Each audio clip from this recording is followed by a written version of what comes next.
Hello students. जैसा कि हम लोग इस सीरीज़ में फ़िज़िक्स की एनसीईआरटी को कंप्लीट करने की कोशिश कर रहे हैं। सबसे पहले हमने क्लास 12th की फ़िज़िक्स की एनसीईआरटी को उठाया है और इसे line wise line, topic wise topic अच्छे से एक्सप्लेन करके कंप्लीट करने का टारगेट रखा हुआ है, जिसमें हमने पिछले लेक्चर्स में पेज नंबर 9 तक ओल्ड एनसीईआरटी को कंप्लीट कर रखा है। आज हम पेज नंबर 10 में कूलम्स लॉ को एक्सप्लेन करने की कोशिश करने जा रहे हैं और इसे कंप्लीट करेंगे। इसके लिए हमें आपका भी थोड़ा फेवर चाहिए इस मामले में भी, और अगर आप हमें अनदर वे में भी सपोर्ट कर सकते हैं फाइनेंशियली भी, तो दिए गए नंबर पे आप किसी भी तरीके से आप ₹1, ₹2, ₹10, ₹15, ₹100, जो भी आपसे बन सकता है आप कर सकते हैं, जिससे हम इकोनॉमिकली थोड़े से स्ट्रांग होकर के आपके लिए क्लियर और अच्छे से वीडियोस बना सकें और अच्छे से एक्सप्लेन कर सकें। तो आपकी इच्छा पे है, बाकी हम आपके लिए हमेशा फ्री वीडियोस देते रहेंगे और कोशिश करेंगे कि पूरी फिजिक्स को, हर टॉपिक को अच्छे से समझाने की कोशिश करेंगे। हमारी कोशिश, और आप समझ जाएं तो बेहतर है। ठीक है, तो चलिए हम स्टार्ट करते हैं आज का topic, Coulomb's law. Coulomb's law is a quantitative statement about the force between the point charges. यानी वो कह रहे हैं कि जो कूलम्स लॉ है वह क्या है, वह दो पॉइंट चार्जेस के बीच में एक क्वांटिटेटिव स्टेटमेंट है। मतलब कि दो पॉइंट चार्ज अगर हैं तो उन दोनों पॉइंट चार्ज के बीच में कितना फोर्स लगता है, what amount of force between two point charges. ठीक है, these quantitative statements given by this law. मतलब इस लॉ के द्वारा एक क्वानिटेटिव स्टेटमेंट, क्वानिटेटिव मतलब होता है क्वांटिटी हो, जैसे कोई वैल्यू हो, ये नहीं कि फोर्स लग रहा है, फोर्स कितना लग रहा है ये बताने की कोशिश की जा रही है टू पॉइंट चार्जेस के बीच में। When the linear size of charged bodies are much smaller than the distance separating them, the size may be ignored and the charged bodies are treated as point charges. ये point charge जो word use हुआ है उसको समझाने की कोशिश कर रहे हैं कि अगर कोई चार्ज कोई चार्ज अगर है उसकी साइज़, कोई चार्ज अगर है उसकी साइज़ जो है, जो उसकी लीनियर साइज़ है, वह उन दोनों चार्ज के बीच की डिस्टेंस से काफ़ी कम हो। मतलब ये जो साइज़ है वह बहुत कम हो, किससे, इनके बीच की डिस्टेंस से। तो ऐसे में हम क्या कर सकते हैं, इस चार्ज को हम लोग पॉइंट चार्ज कंसीडर कर सकते हैं। तो कोई भी बॉडीज़, कोई भी चार्ज पॉइंट चार्ज कंसीडर किया जा सकता है। ये नहीं कि उसकी साइज़ बहुत बड़ी है तो उसको पॉइंट नहीं कह सकते हैं, लेकिन कब, अगर उन दोनों चार्जेस के बीच में डिस्टेंस उस साइज़ से भी कहीं ज़्यादा हो कि उसको इग्नोर किया जा सके, तो ऐसे में हम लोग उसको पॉइंट चार्ज कंसीडर कर सकते हैं। जैसे हमारे पास अगर दो चार्जेस हैं, ठीक है, इस तरह से, और दोनों के बीच की डिस्टेंस अगर 1,00,000 किलोमीटर हो जाए, ठीक है, तो ऐसे में अगर ये चार्ज जो है वो कुछ सेंटीमीटर का है तो भी हम इसको पॉइंट चार्ज कह सकते हैं। क्यों? क्योंकि इसकी साइज़ इनके बीच की डिस्टेंस के कंपैरिजन में बहुत कम है। उसी तरह से इनके बीच की डिस्टेंस करोड़ में ऐसे भी हो जाए तो इनकी साइज़ मीटर में भी पॉइंट चार्ज कंसीडर की जा सकती है। क्लियर? ओके, तो next, Coulomb's measured the force between two point charges and found that it varied universally the square of the distance between the charges and was directly proportional to the product of magnitude of two charges and acted along the line joining the two charges। कह रहे हैं कि दो charges के बीच में लगने वाला जो फोर्स है वह, इस लाइन में इन्होंने बताया कि दो चार्जेस हैं Q1 और Q2, इनके बीच में जो इलेक्ट्रोस्टैटिक्स फोर्स लगेगा, चाहे आइदर अट्रैक्टिव हो या रिपल्सिव हो, इसीलिए यहाँ पे सीधे इलेक्ट्रोस्टैटिक्स के नाम से इसको प्रोनाउंस यूज़ किया जा रहा है। तो दो पॉइंट चार्जेस के बीच में लगने वाला जो इलेक्ट्रोस्टैटिक्स फोर्स है वह इन दोनों चार्जेस के बीच की डिस्टेंस के स्क्वायर के इन्वर्सली प्रोपोर्शनल होता है। साथ ही साथ इनके बीच में लगने वाला यह जो फोर्स है वह इन दोनों चार्जेस के मैग्नीट्यूड के डायरेक्ट मल्टीपल के डायरेक्टली प्रोपोर्शनल होता है। इन दो चीज़ों पे फिलहाल में चार्जेस के बीच लगने वाला फोर्स डिपेंड करता है। ठीक है, ये चीज़ें इसमें बताई गई। आगे क्या कह रहे हैं, thus if two point charges q1 and q2 separated by a distance are in vacuum, the magnitude of the force between them is given by। इस तरह से कह रहे हैं अगर आप इन दोनों चार्जेस को कुछ डिस्टेंस r पे रखते हैं, उनके मैग्नीट्यूड q1 और q2 हैं, उनके बीच लगने वाला force F proportional q1 q2 अपॉन r स्क्वायर हो जाता है। प्रोपोर्शनल का साइन हटाते हैं तो इक्वल का साइन आता है, उसके साथ एक कांस्टेंट आ जाता है k। इस तरीके से F equal to k q1 q2 अपॉन r स्क्वायर। ठीक है, इस के को क्या कहते हैं, प्रोपोर्शनल कांस्टेंट ऑफ इलेक्ट्रोस्टैटिक्स, जिसकी वैल्यू आपको पता है, आगे चल के हम लोग देखेंगे कि k इक्वल टू 1/4πε0 होती है और न्यूमेरिकल वैल्यू इसकी 9 × 10⁹ देखने को। ठीक है, तो ये जो k है, k इक्वल टू बेसिकली क्या होता है, 1/4πε0, ओके, और इसकी न्यूमेरिकल वैल्यू 9 × 10⁹ यूनिट होती है न्यूटन मीटर स्क्वायर पर coulomb square. Okay, epsilon not क्या है? एप्सिलॉन नॉट को परमिटिविटी ऑफ फ्री स्पेस कहते हैं। परमिटिविटी ऑफ फ्री स्पेस कहा जाता है। इसकी भी वैल्यू होती है, इसकी वैल्यू कैलकुलेट की गई है फ्री स्पेस के लिए, तो 8.85 इंटू 10⁻12 इसकी जस्ट अपोजिट हो जाएगा यूनिट, कूलम स्क्वायर पर न्यूटन मीटर स्क्वायर। ये इसकी वैल्यू और यूनिट हो जाएगी। क्लियर? तो आगे चलिए पढ़ते हैं। आपको हम अच्छे से जब मतलब अभी तो एनसीईआरटी हम रीड कर रहे हैं, एनसीईआरटी में जो कुछ लिखा उसको बता रहे हैं। ठीक है, एनसीईआरटी के बाद जब हम क्लासेस इसमें और लेक्चर हम लेंगे अच्छे से, तो हम चीज़ों को एक नोट्स के साथ चीज़ों को जब पढ़ाना शुरू करेंगे। ओके, अभी तो एनसीईआरटी है, एनसीईआरटी आप बस रीड करते हैं हम लोग क्या दिया हुआ उसमें। ठीक है, ओके। तो आगे कह रहे हैं how did coulomb arrive at this law from his experiment. कह रहे हैं कूलम ने अपने एक्सपेरिमेंट के द्वारा इस लॉ को कैसे लाया। तो coulomb used a torsion balance. कह रहे हैं कूलम इस लॉ को लाने के लिए टोरिजन बैलेंस का यूज करते हैं। टोरिजन बैलेंस क्या होता है, स्टार लगा के नीचे बताने की कोशिश की गई है। For measuring the force between to charge metallic, आगे देखेंगे, थोड़ा सा हम लोग इस टोरिजन बैलेंस को देख लेते हैं। ठीक है, तो हम देखते हैं a torsion balance is a sensitive device to measure force. Torsion balance एक तरह से सेंसिटिव डिवाइस है जो फोर्स को मेजर करता है। It was also used later for Cavendish to measure the very feeble gravitational force between two object.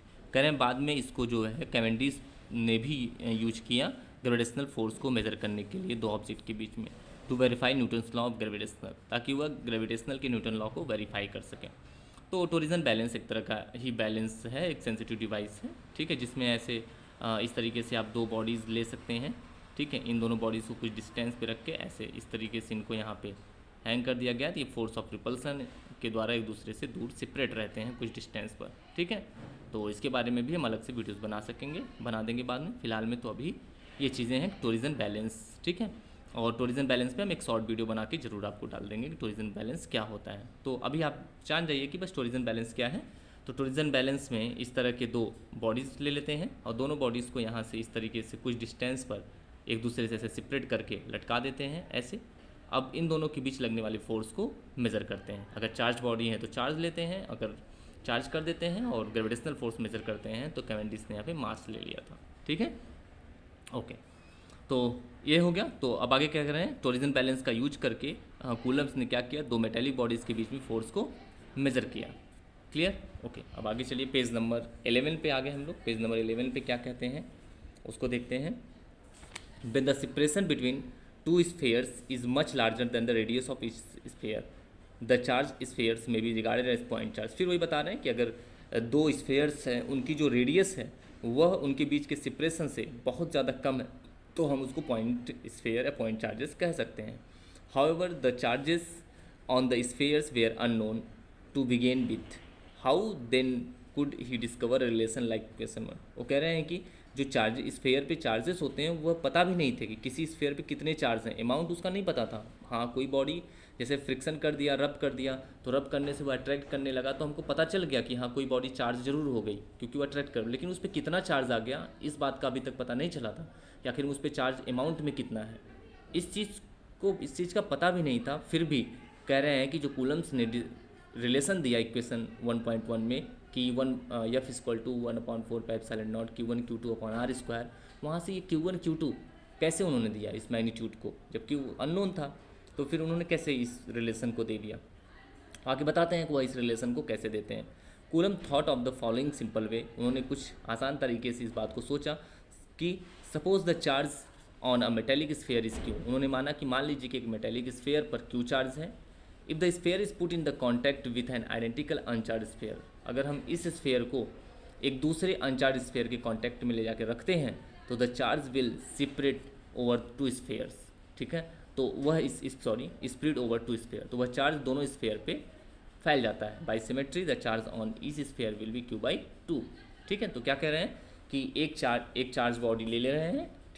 ठीक है, क्या कह रहे हैं, एक चार्ज बॉडी ले रहे हैं जिस पे चार्ज Q है और एक अनचार्ज बॉडी को इसके टच में ला के ऐसे रख रहे हैं, तो जिससे बाई सिमेट्री रखते हुए इस बॉडी से चार्ज कुछ इसके सरफेस पे जाना शुरू हो जाते हैं और बाद में इन दोनों को अलग करते हैं तो Q/2 चार्ज इस पर होना चाहिए बाय द सिमेट्री, क्योंकि कंजर्वेशन ऑफ चार्ज यही कहता है कि टोटल चार्ज हमेशा फिक्स रहेगा। तो इस हिसाब से इससे कांटेक्ट के द्वारा जो चार्ज का डिस्ट्रीब्यूशन होता है वो इस पर हाफ चार्ज यहाँ पे चला जाएगा। तो आगे बहुत से न्यूमेरिकल्स भी होंगे, उसमें भी यही चीज़ देखेंगे। अगर दो बॉडीज़ को हम आपस में कांटेक्ट करेंगे तो कांटेक्ट करने के बाद अगर हम उनको रिमूव करते हैं तो दोनों बॉडीज़ पे कितना चार्ज आता है। तो रूल यही है कि दोनों बॉडी के चार्जेस, जैसे मान लीजिए इस पर Q चार्ज हो, इस पर 2Q चार्ज हो, तो दोनों को कांटेक्ट में लाएंगे तो दोनों मिला के कितना हो जाएगा 3Q। इसको हाफ डिवाइड कर देंगे तो 3Q/2, यानी इनको सेपरेट करने के बाद दोनों पे 3Q/2 चार्ज चले जाते हैं। क्योंकि यहाँ पे एक बॉडी पे Q चार्ज था, दूसरे पे 0 चार्ज था, इसलिए दोनों को लाया गया तो दोनों प्लस करेंगे तो आएगा Q। टोटल चार्ज कितना हो गया Q। अब सेपरेट करने के बाद दोनों हाफ हाफ डिवाइड कर लेते हैं। ओके, Q/2 ये Q/2। इंसानों की तरह चार्ज हो तो बेईमान नहीं होते हैं ना, कि हाँ बहुत बेईमान है कि चलो हम चलें धीरे से उसका सब, नहीं, बहुत ईमानदार होते हैं। कहेंगे लो भैया तुम आए हो मेरे पास, आधा ले जाओ। हाँ, कहीं भी दोनों मिलेंगे तो चाहे जिसके पास ज़्यादा हो कम हो, जरा सा भी लालच नहीं करेंगे। हाँ, आधा आधा चलो जो भी है मिला दो, मिला के आधा आधा बांट लेते हैं, ऐसा इनका नियम है। ठीक है, सेपरेट करने के बाद दोनों पे इक्वल और बराबर चार्जेस बचते हैं। ठीक है, ये कूलम ने ऐसा यहाँ पे किया। ठीक है, तो हम लोग ये देख रहे Q/2। Repeating this process we can get charges Q/2 Q/4 etcetera. तो वही कह रहे हैं, इस प्रोसेस को बार बार रिपीट करने पे हम लोग देखते हैं कि चार्जेस Q/2 Q/4। अब भाई अगर Q/2 आ गया है, फिर से अगर इनको हम ले जाएंगे किसी अनदर बॉडी से, अनचार्ज बॉडी से इनको टच कराएंगे तो फिर से दोनों पे हाफ हाफ हो जाएगा, यानी Q/2 का हाफ Q/4, यानी दोनों पे Q/4 चार्ज हो जाएगा। ठीक है, हाँ, मतलब उन्हीं दोनों को नहीं किया जा रहा है। अब जो चार्ज दोनों दो स्फेयर को जब टच कराया गया, अलग किया गया, तो एक पे Q/2 एक पे Q/2 आ गया। अब इनको किसी अनदर अनचार्ज स्फेयर से टच कराएंगे तो Q/4 एक्सेट्रा इसी तरह से आता जाएगा। ठीक है, Coulomb varied the distance for a fixed pair of charges and measured the force for different separation। कह रहे हैं कि उन्होंने दो फिक्स चार्ज, कोई भी दो अमाउंट ऑफ चार्ज ले लिया। जैसे मान लीजिए कि दो बॉडी, पहले बताया ना, एक चार्ज बॉडी को उन्होंने मतलब मैं ये पूरा पढ़ के फिर आपको मैं एक बार में समझा देता हूँ। ठीक है, ज़्यादा अच्छा पड़ेगा। Coulomb varied the distance for a fixed pair of charges and measured the force of different separation. He then varied the charges in pairs, keeping the distance fixed for each pairs, comparing forces for different pairs of charges at different distances. Coulomb's derived the relations equation 1.1। Okay, तो उसमें वो क्या कह रहे हैं, कह रहे हैं कि उन्होंने पहले दो, जैसे कि एक चार्ज बॉडी लिया था जिस पे चार्ज Q था, उन्होंने उससे इसको टच कराया, फिर इसको सेपरेट कराया, तो जैसा कि दोनों पे Q/2 चार्ज आ गया। ठीक है, तो कह रहे हैं पहले उन्होंने दो बॉडीज़ को लिया और ऐसी दो बॉडीज़ जिन पे चार्ज को फिक्स रखा और उनके बीच की डिस्टेंस को एक बार थोड़ा कम रखा, फिर ज़्यादा रखा, इनके बीच की डिस्टेंस को वेरीज करा के फोर्स को मेज़र किया, कि देखा कि इन दोनों के बीच में क्या डिस्टेंस को कम ज़्यादा करने पे फोर्स पे कोई इफेक्ट पड़ रहा है। तो उन्होंने हर अलग अलग सिचुएशन पे कभी डिस्टेंस को कम करके कभी ज़्यादा करके फोर्स को मेज़र किया, तो देखा कि डिस्टेंस फोर्स चार्ज इनके बीच की डिस्टेंस को बदलने पे भी फोर्स बदल रहा है। उसके बाद उन्होंने क्या किया कि डिस्टेंस को फिक्स रखा। अब डिस्टेंस को नहीं बदल रहे हैं, इस चार्जेस को ही उन्होंने बदलना शुरू कर दिया। मतलब कभी वह Q/2 और Q/2 चार्ज को ले रहे हैं, कभी वह क्या कर रहे हैं Q और Q/2 चार्जेस को ले रहे हैं। अब वो क्या कर रहे हैं, इन चार्जेस को मतलब वेरीज करा रहे हैं। तो देख रहे हैं कि अगर डिस्टेंस को फिक्स रख के चार्ज को वेरीज करा रहे हैं तो भी फोर्स पे इफेक्ट आ रहा है। फोर्स, ठीक है, तो उन्होंने देखा कि फोर्स ऐसे भी बदल रहा है, यानी दोनों सिचुएशन में फोर्स का बदलना है ही।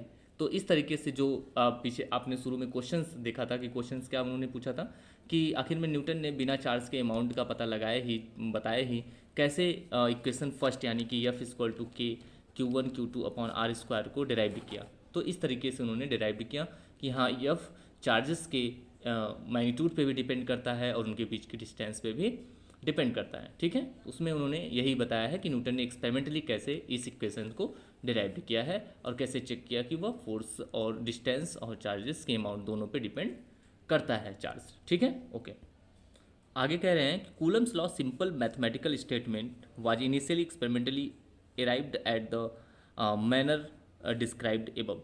कह रहे कूलम्स का ये जो लॉ है वह एक सिंपल मैथमेटिकल स्टेटमेंट है जो कि शुरू में एक्सपेरिमेंट द्वारा अराइव्ड किया गया था। कौन से एक्सपेरिमेंट के द्वारा, जो ऊपर आपने अभी देखा, जो मैंने अभी समझाया, उसी एक्सपेरिमेंट के द्वारा उन्होंने सबसे पहले इसको डिराइव्ड किया था।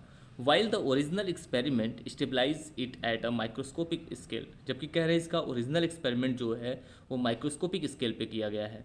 It has also stabilise down to sub atomic level 10⁻⁻10 metre, मतलब इसका जो ओरिजिनल एक्सपेरिमेंट है उसको माइक्रोस्कोपिक लेवल पे इसको किया गया है, जो कि 10⁻⁻10 मीटर, इतनी कम डिस्टेंस पर चार्जेस को रख करके उन्होंने इस चीज़ को किया हुआ है। ठीक है, माइक्रोस्कोपिक लेवल पे, जो यहाँ पे थोड़ा दिखाया जा सकता है, उन्होंने एक लेबोरेटरी में बैठ करके माइक्रोस्कोपिक लेवल पे थोड़े छोटे छोटे चार्जेस को ले करके उन्होंने उसमें क्या किया है, इतनी कम से कम डिस्टेंस पे भी उस चीज़ों को मेजर किया है। तो वही कह रहे हैं ओरिजिनल एक्सपेरिमेंट उनका लैब में माइक्रोस्कोपिक लेवल पर कंप्लीट किया गया है। Coulomb discovered his law without नोविंग the explicit magnitude of the charges, कह रहे हैं कूलम ने अपने लॉ को डिराइव किया, डिस्कवर किया बिना इस बात को जाने कि आखिर में चार्ज का मैग्नीट्यूड कितना है। In fact it is the other way round, Coulomb's law can now be employed to furnish a definition for a unit of charges. वही कह रहे हैं वास्तव में it is the other way of round, वास्तव में यह एक ऐसा तरीका है जिसके द्वारा कूलम ने क्या किया है, चार्ज की डिफिनीशन को बताया है। ठीक है, चार्ज की यूनिट को बताने की कोशिश की है इस अपने एक्सपेरिमेंट के द्वारा। इन द रिलेशन 1.1 के इज़ सो फॉर आर्बिट्री, इस तरह से कह रहे हैं कि जो रिलेशन उन्होंने डिराइव किया है F equal to k Q1 Q2 upon r square, उसमें K एक कांस्टेंट है। We can choose any positive value of K, कह रहे हैं कि हम K की कोई भी एक वैल्यू पॉजिटिव रूप में चूज़ कर सकते हैं। The choice of K determines the size of unit of charge, कह रहे हैं K की जो वैल्यू है वह यह बताने की कोशिश करती है कि आखिर में चार्ज की साइज़ क्या है, चार्ज की यूनिट की साइज़ क्या है, चार्ज कितना है। ठीक है, एसआई यूनिट में बात करते हैं तो बताते हैं कि जो K की वैल्यू है वह 9 × 10⁹ न्यूटन मीटर स्क्वायर पर कूलम है। ठीक है, and the unit of charge that result from the choice is called a coulomb.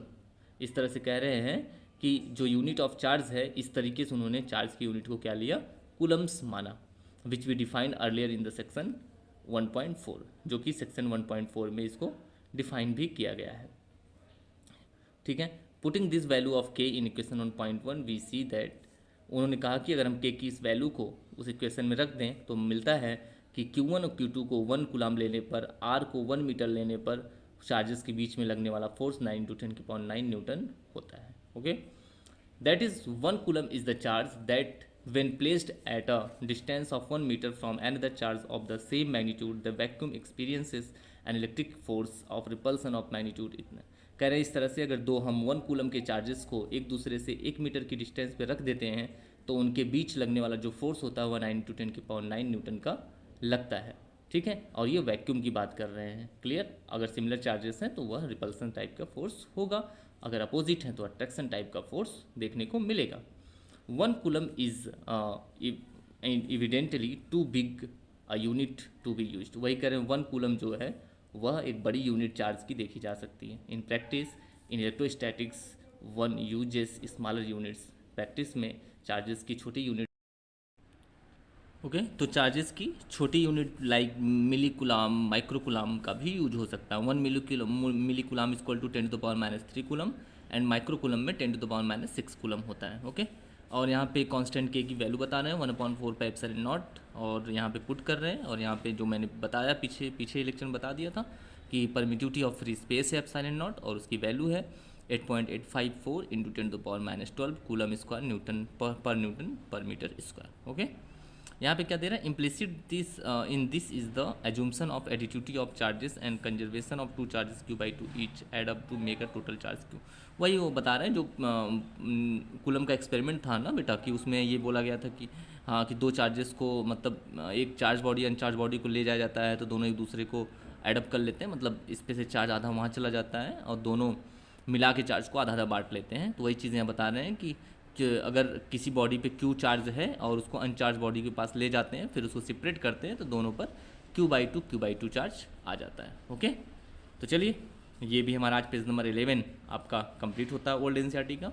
अब पेज नंबर 12 जिसमें हम लोग इसका वेक्टर फॉर्म देखेंगे या फिर आगे जो भी होगा उसको कंटेन करेंगे। Okay, now thank you, please share and subscribe and support me. Thank you.